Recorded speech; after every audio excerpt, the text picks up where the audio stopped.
Over County 911, what is the emergency? Ma'am, there's shots being fired across the street from my house. I hear a lot of shots. It was just a shooting. I was in the tube and I heard pop, pop, pop, pop, pop.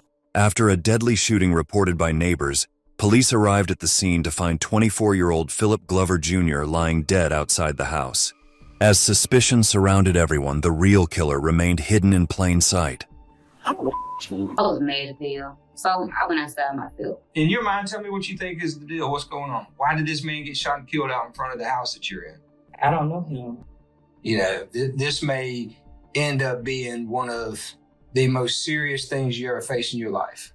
And all the dots connected to a single damning piece of CCTV footage that captured a white Camaro racing away from the crime scene, a shadowy figure darting back inside, and one cryptic phone message that carried a shocking twist that left even the most experienced detectives stunned.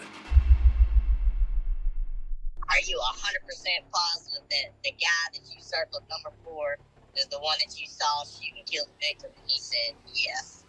Boom! On April 24, 2023, after multiple neighbors reported a chilling shooting, Mobile, Alabama police rushed to the scene, unaware of the complexity they were going to deal with. What's up? What's up? What's up? What's up? Oh, man, what's going on, man? Y'all have a name on this guy? Name? Fred? The man found lying on the ground was identified as 24-year-old Philip Glover Jr., also known by his nickname Red. According to the neighbors, they had heard more than one gunshot, and when police examined Philip's body, they discovered multiple wounds, confirming that he had indeed been shot several times. He was shot in his back, chest, arm, and the back of his head. The injuries seemed more personal and intentional, which suggested that the shooter may have had a deep hatred toward him and was determined to make sure he didn't live up to see another day. All those casings in the yard? Yes, sir. 11. 9mm. Okay. The house where Philip's lifeless body was found wasn't unfamiliar to the investigators. In fact, just 30 minutes before the shooting, they had already responded to the location after a man named RJ reported a theft of $9,000. But no one could have predicted that the situation would take such a shocking and deadly turn. We just left this location 30 minutes ago on another call. He's the detective on that call. Very well. What kind of call was that? Got the property, first degree. She has this little tin can that she said she kept $9,000. Okay. It's a safe, but it's one of those little cheap ones. Yeah, and you can tell someone pried it open. When the officers had arrived at the house earlier, they had noticed a silver sedan parked in front while Philip had been standing in the yard with another man. They searched the car because they smelled marijuana and found $6,210 up under the seat. No one claimed that, it was their money. So that was returned to her because it goes along with the $9,000 theft. Now, with a homicide investigation underway, Detective Drame began to suspect that the man from the car, who was actually a co-worker of RJ, might be involved in the shooting. However, there was a problem. The police didn't have enough evidence to charge him with the theft. So I didn't arrest anybody, except he did go to jail on the marijuana, so he's on his way to Metro. Okay. Though the other man was taken into custody for marijuana possession, there was no reason to hold Philip. He was left at the house, and just then, the chaos began. He was sitting on the porch the whole time, but I never talked to him because he had nothing to do with the case. So I never even talked to him. I had no reason. So I don't even know who this guy is. Gotcha. Do you think this is involved? Honestly, dude, I don't know. Yeah, I got you. All right. With both the homeowner DD and her roommate RJ, a man who had been living with her for quite some time, there were many unanswered questions. The police needed to understand precisely what had happened, so their first step was to speak with DD and RJ to get a clearer picture of the events leading up to the shooting. I'd really like to have y'all come to my office so I can talk with y'all. Not only did they have their first suspects to investigate, but they also received an important tip from a neighbor who had witnessed part of what happened. Whoever was cutting grass down there, he said that he heard the gunshots. He turns over, he sees the shooter standing over the victim at this time, still firing rounds into him. Did you get a good description? Okay. Man, all he said was tall, slender, black male. He said that possible plats or twists, but he was unsure. He said that the suspect had got to the passenger side of a white Camaro. I met the vehicle that way. According to the witness, both DD and RJ may have seen the shooting, heard the gunshots, and even opened their door around the time it happened. This made the police even more suspicious that they could either have vital information that could help them get close to the killer, or possibly they were directly involved in the crime. But then they found another crucial clue. While searching the neighborhood, they spotted a ring camera mounted on a house, pointed right at the direction where the shooting had taken place. Hey, how you doing? All right, so we got these two. Julius and I are going to go to headquarters and start interviewing them. Yeah, we'll see what happens. As investigators carefully examined the footage from the ring camera in hopes of getting some crucial lead, they also took another step in the case. DD and RJ were brought to the police station for questioning and placed in separate rooms. While RJ was left waiting, the detectives decided to talk to DD, who had initially reported her money stolen. They needed to hear her account of the story starting from the day and determine whether the theft was somehow connected to Philip's murder. So let's just start with your day today, okay? When you woke up, where were you at and what time did you wake up? So I got up at 2 o'clock. I work at Walmart. So I went up under my bed to get my shoes. But I noticed that my safe was like been broken into, like it's smashed. Okay. So I'm like, my money missing. How much we talking about? $9,000. Okay. She didn't have to think too long before all doubts fell on the man RJ was dating. He had been at the house the night before, and in her mind, he seemed like the most likely person who could have stolen her money. They have relations with each other. Gosh. And he just took some money from him. Like $550. So I called him. I'm like, he took my money. Like, feel me? You had him in the house. Okay. So he said he in the car with me. So I was like, okay, bring him to the house now. Like, now. He shows up probably 11:30. After being called urgently, RJ rushed back to the house in a silver sedan to discuss the theft with DD. He quickly went inside to talk to her about what had happened, but the man she suspected did not come in. Instead, he remained outside sitting in the car waiting. He told me to call the police. And I was like, no, I'm gonna call the police. Like, if you got it and it's on you right now, just get it up. I ain't even finna be mad. Just give him it back. But he called the police. I was mad as hell. So I went outside myself. He knocked out sleep. The man be on motors. And the boy Red was in the back. That was the tomboy. As expected, RJ's boyfriend completely denied having anything to do with the missing money. His denial only made DD angrier, and she was convinced he was lying. Being extremely frustrated and unwilling to let the matter go, she decided to call the police to step in and handle the situation, which ultimately worked in her favor. Okay. They asked, can they search the car? They found the money up under the seat. Some of them, not all. Like 6,210.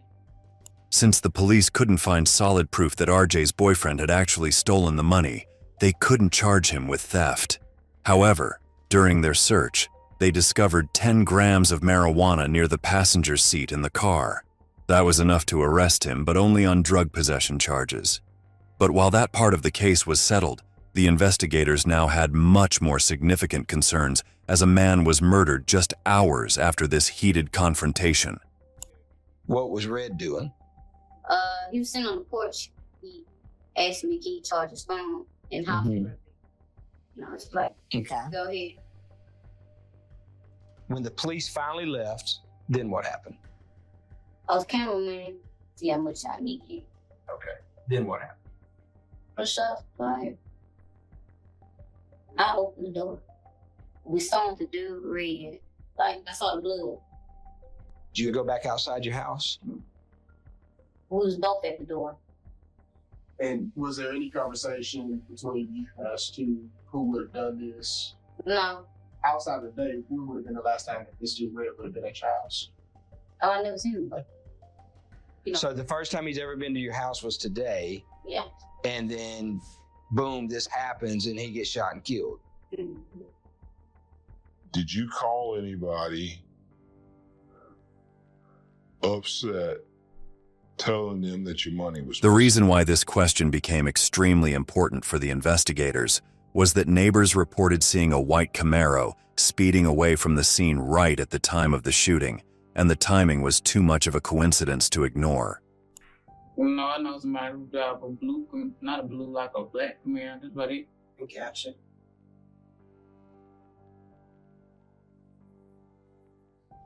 With no more useful information from Dee Dee, the case was becoming even more tangled and frustrating for investigators.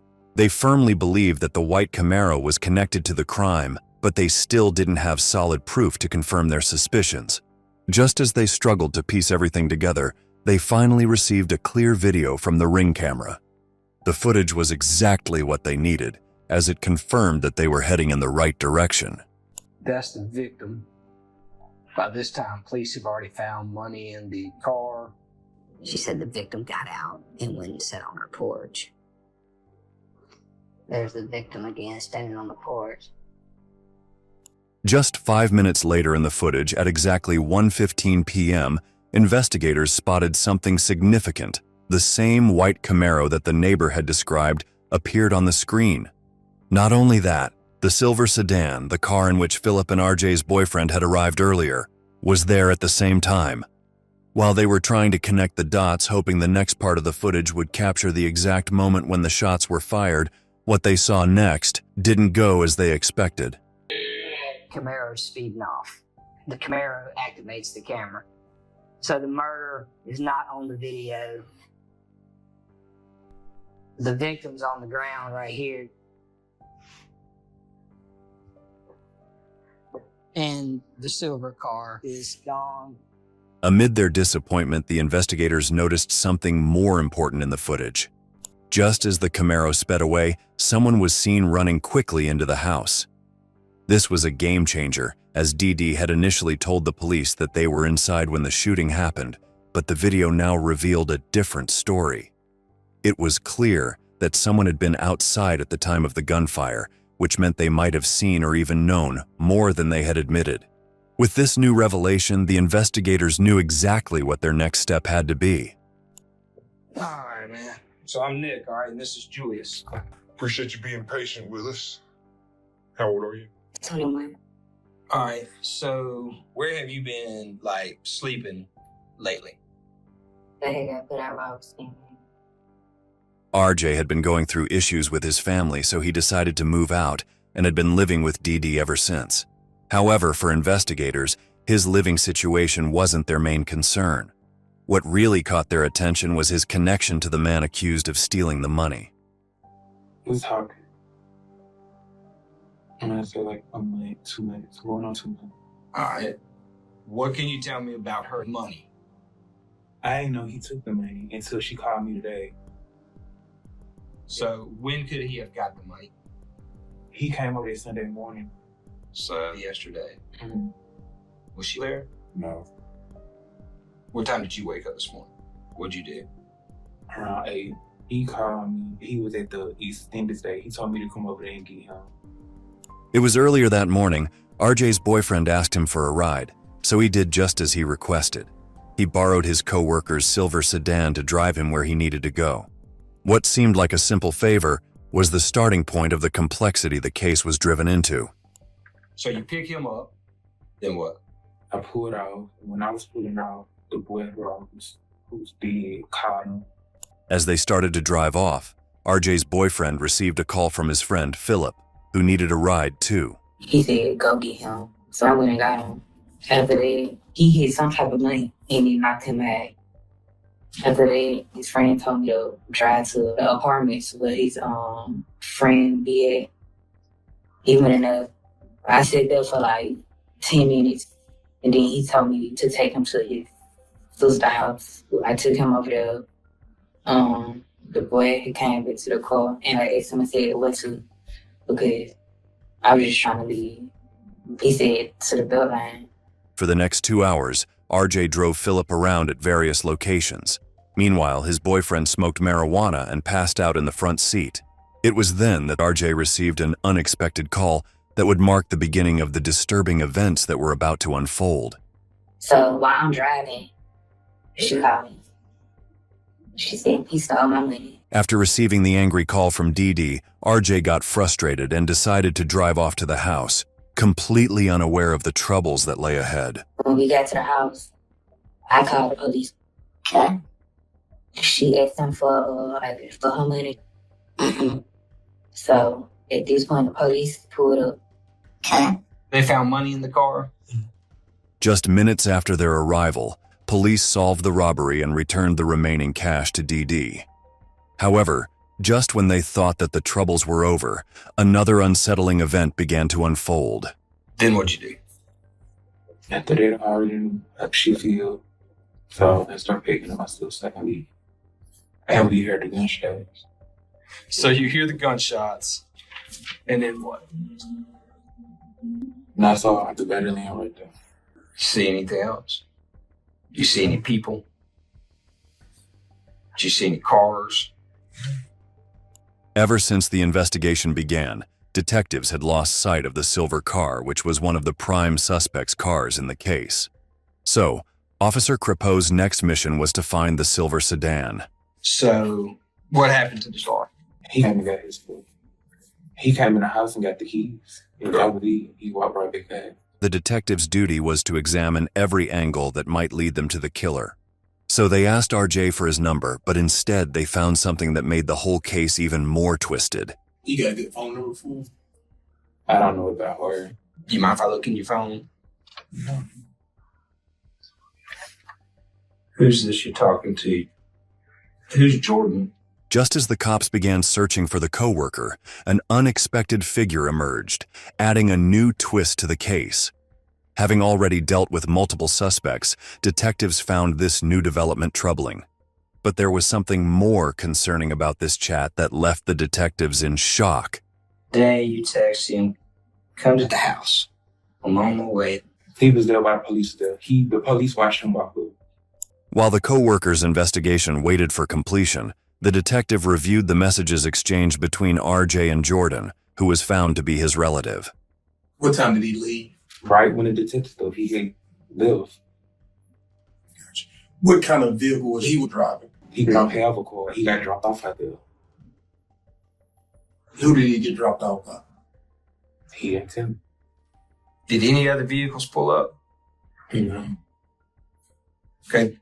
The fact that Jordan was at the house at the time of the murder was not only unsettling, but also alarming. Moreover, none of them, including Dee Dee, had mentioned his presence at the house. At this point, Detective Crepeau knew exactly what needed to be done. I will say this, that there's video at a house, like next door, Ring camera. The Ring camera shows right after the shooting happens. Right? You remember that? As for the man on the Ring camera who was caught running inside the house as the white Camaro sped off, RJ immediately recognized him as Jordan, but the mystery of the white Camaro remained unsolved. How did you not see that car as it's driving off? Like I said, I don't be around stuff like these. Yeah, I understand that. But there's a man dead now. So, if there's anything else about this, if you know who they were, if you know whose car it was, or anything like that, then you need to sit here and tell us. The detectives knew that RJ had known more than he had revealed. They decided to press him a little further, hoping he would reveal something that would help them find the true owner of the Camaro. So you got, in your mind, tell me what you think is the deal. What's going on? Why did this man get shot and killed out in front of the house that you're in? I don't know him. You got to have some theory or some thought about what's going on. No. How about I have some doubt? Yeah, you think? After getting no clues that suggested RJ's involvement in Philip's murder, officers decided to dismiss him for the time being. However, he was held in the interrogation room till further investigation. Meanwhile, RJ's boyfriend was brought in for questioning. As the detective began questioning him, their goal was to find the owner of the white Camaro. But first, they needed to understand how he and Philip had reached the crime scene. All right, Rory, come up here and interview this guy with me. So I need to talk with you about something that happened after you got arrested for the weed. Okay. This morning, where were you at? The hotel. Okay. When he came and picked me up, we were sitting there waiting on Red. Because he also got in the car. Okay. We sat right down. They hit a blunt. I fell asleep. And wake up. I said, give me this and that, man. Give me this and that. All right. Being Philip's friend, detectives knew that the boyfriend could help them uncover Philip's past troubles and old enmities. They decided to question him, seeking a clear motive for the murder. However, before questioning him, they chose to start with a revelation that would leave him in utter disbelief. So here's the thing. I don't care about the money, okay? That ain't what I'm here for, okay? And I don't know if you know why I'm talking to you or not. No. So listen, after you got taken to jail, somebody showed up at that house and shot and killed Red. What? We work homicide. The shocking news of Philip's death had shaken him to the core. I haven't known someone since I was little. RJ was the person closest to the victim among all the suspects. More than that, he was the only person at the crime scene who knew Philip. Keeping this in mind, the detective tried to gather more information regarding Philip's troubling past. So you don't know what happened at the house after you left? After you got taken to jail, you don't know what happened? Okay. Let me see a picture of that car. You know what kind of car that is? It's a Camaro.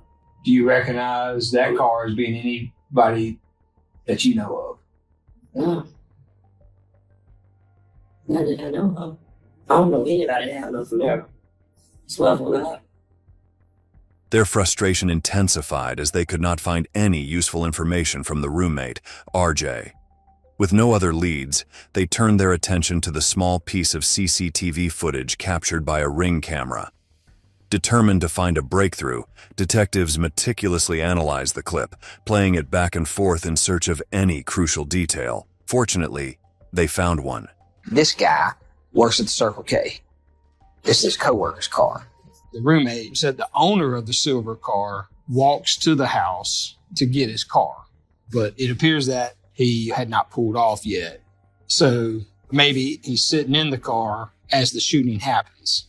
This revelation was a game changer, potentially leading to the breakthrough detectives had been searching for. The fact that the owner of the silver sedan never left the car wasn't just suspicious, it was deeply unsettling. Could he be the one responsible for Philip's death? So you want me and Jermaine to go interview him at the store? Detective Nettles immediately headed out to locate RJ's co-worker. At last, they found him at his second job at Goldfinger's restaurant. As they sat for the interview with him, they had no clue about the truth they were about to uncover. I guess y'all friends. No, I think I know some go dance team. Okay. Person dancers, whatever. Okay. And yeah, he got me on that Circle K, so we started bonding, whatever. And he looked like real best, like, his family there on Goldie. And with his friend, the one that he stays with the house. So, he just needed extra money, so when I'm at work at Circle K, I give him my car. So, we go there, like that. Is the Toyota Camry that's in the back? Yes, sir. And then, at what point did you get your car? I was in about 7:30, 8:30. He just always something car. They go there. Yeah, so, According to what the coworker revealed, the roommate was working as a part-time delivery driver that morning to earn some extra income. It was then that he received a call, after which he left in his car between 7:30 and 8:30 a.m. This was the last time the coworker heard from him. That sounds like one, so 12:45. So I called him, see where we at, phone number in my car. He said, he's at the house. So my coworker got me out to my car. I pull up, police is still there. He beat me. He gives my key. And he tells me that, hold up. He told you to hold He up. told me to hold up. Like, don't pull off. I'm about to get my car pull off from the head to work. So, I'm in the car waiting. While you were waiting, is the police still here? No, they pull off at some point. I got you. Just when the police thought they were hearing some ordinary tale of the co-worker's innocence, he dropped a chilling confession, one that would ultimately lead them straight to the real killer. I was probably on TikTok for, I want to say, about 20 minutes. Finding myself. Where's the shots coming from? From the house. The co-worker's confession was a major revelation. Not only did he hear the gunshots, but had also seen the person who had committed the crime. The detectives then pressed him to describe the killer, hoping to match his account with their list of suspects in Philip's murder. But what he revealed next was something they never saw coming. I don't know the guy. I've never seen the guy. Describe that person to me. Tall person. Dressed in all black. 125. Slim, slim. Hearing his description triggered something in Detective Nettles.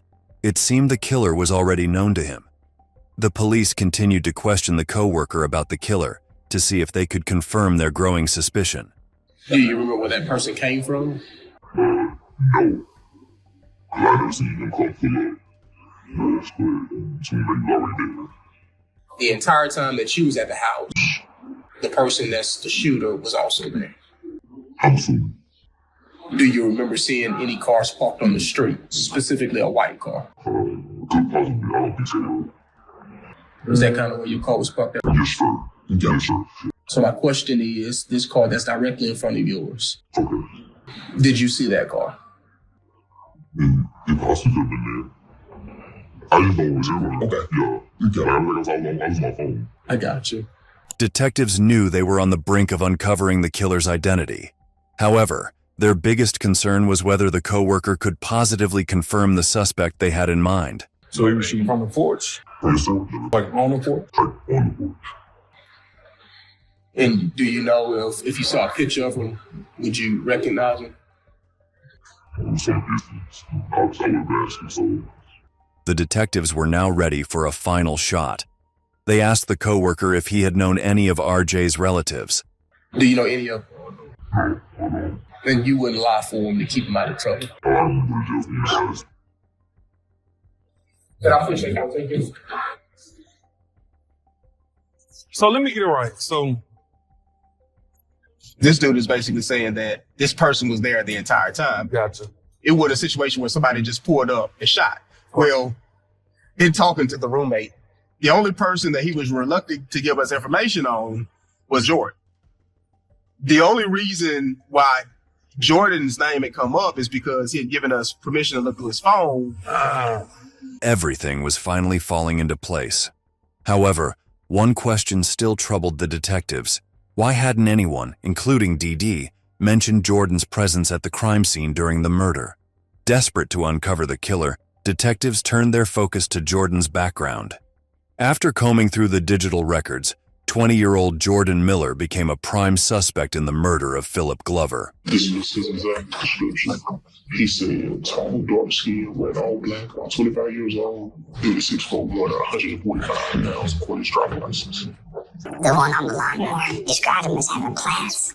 I wonder if that witness on the lawnmower has an idea. I think we need to show the witness a photo for it. What's his name? Jordan Miller? They wasted no time, quickly approaching the co-worker to confirm their suspicions about Jordan Miller. Within minutes, the moment of truth arrived, unveiling the most shocking revelation yet, when an officer at the mobile department received a crucial call from his fellow officer. Hey. I was like, are you 100% positive that the guy that you circled number 4 is the one that you saw shoot and kill the victim? And he said, yes. Boom! Bye-bye. Everybody in the office was stunned. It was the moment they had been waiting for, but there was still much more to uncover. Detectives realized that RJ had been concealing the truth about his relative Jordan. Moreover, there was a growing suspicion that he might be directly involved in Philip's murder. We don't know why he would have shot this guy. I think he knows a lot more than what he's telling us. This was the moment of final truth. Detectives decided to talk to RJ one last time, hoping he would finally reveal what happened that day.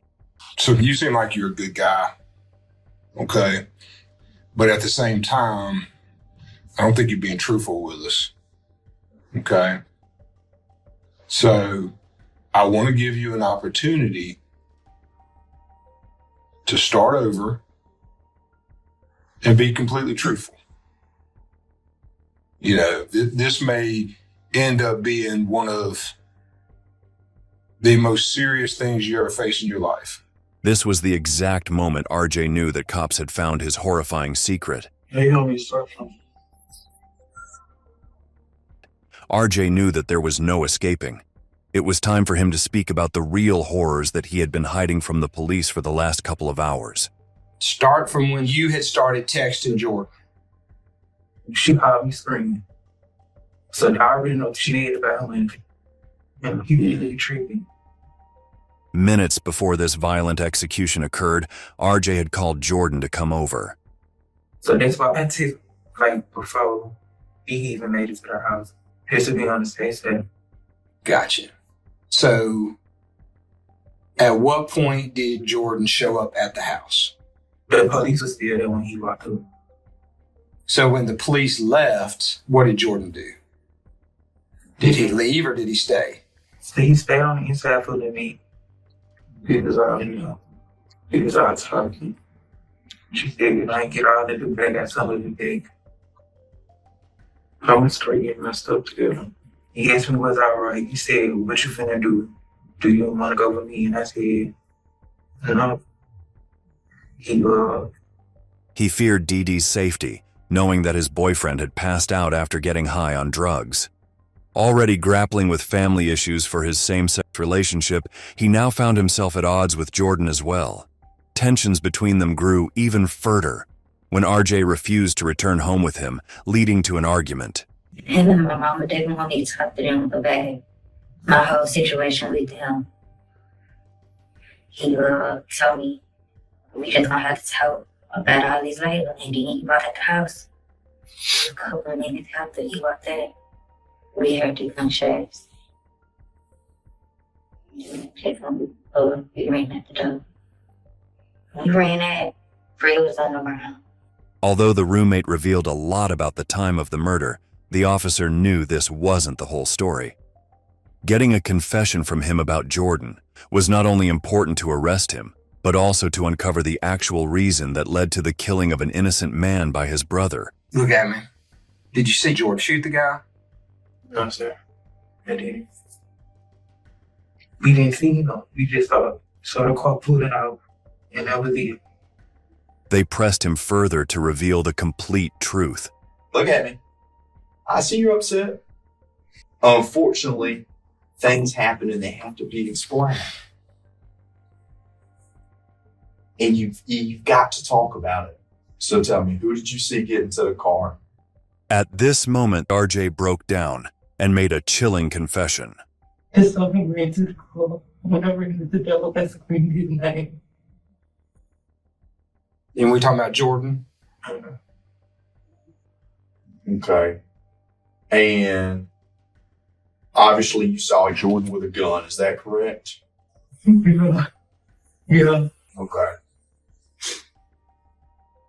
Let me ask you this and be honest with me. Did you see Jordan shoot the gun at any point in time? I did see him shoot the gun. Okay. What side of the car did he get into? The passenger side. As expected, the evidence pointed to one undeniable fact. Jordan was the only person seen outside the house at the time of the murder. Moreover, the confession made by RJ confirmed that Jordan was the one who had killed Philip. And be honest with me, we do our homework. Whose car was that? I don't know. I haven't seen it. After finding no link between the vehicle and the crime scene, detectives confirmed their suspicion. The white Camaro was not involved in the crime. It was merely a coincidence. With that mystery solved, the officer turned their focus to the most pressing question. What had driven Jordan to kill Philip? We just don't understand why. Did Jordan have any words with Red? We don't know. Both of them was the ones who had that. And you heard no arguing or anything? No words? When he about to go, I thought he was leaving. Have you ever seen him with a gun before today? I know you're upset, but I'm going to be honest with you. You did the right thing because that's not on you. You know, I hate to say it. Sorry. On April 26, 2023, within 48 hours of the murder, officers issued a warrant to arrest Jordan and reached his house. Let's do it. It was only after reaching the destination that detectives realized Jordan no longer lived there. Marshall's house. He's like, he's live here. The family members at Jordan's house were seemingly unaware of his deeds. Noticing concern on their faces, officers revealed the truth about their son, leaving them in utter disbelief and profound sorrow. Have you talked to Jordan recently? We don't know where he is. Yeah. If I knew it, I would go right there. Yeah, And I try believe to that. get out. I believe that. I don't know. Yeah. My kids are not violent. Yeah, I believe that. Raise them that way. No. All right. Well, y'all hang in there. You got my number, okay? Call me if there's anything you need, okay? All right. For the next 2 days, officers still had no clue on Jordan's whereabouts, after which something unthinkable happened. On April 28, 2023, Jordan Miller surrendered himself in the Metro jail following his arrest. We have new information about the murder that happened in broad daylight Monday. Investigators believe 20-year-old Jordan Miller is their suspect in the shooting. Today, he surrendered himself to police and is at Metro jail. Miller was arrested for shooting 24-year-old Philip Glover on Lefevre Street in Triton. Glover was found laying on a lawn in the quiet neighborhood. He had been shot multiple times. Jordan is still facing charges for Philip's murder in Mobile County, Alabama, but many questions about Philip's death remain unanswered. As Philip's family continues to seek justice for him, each passing day feels unbearably heavy in his absence to them. It's very difficult. And I think about him every day, every single day. There's a hole where he used to be. He has so much more life to live. So many more things to do. So, that he didn't get to even do with his own babies. What are your thoughts on this case? What drove Jordan to kill Philip? Even after a thorough investigation, officers could not figure out the motive of this murder.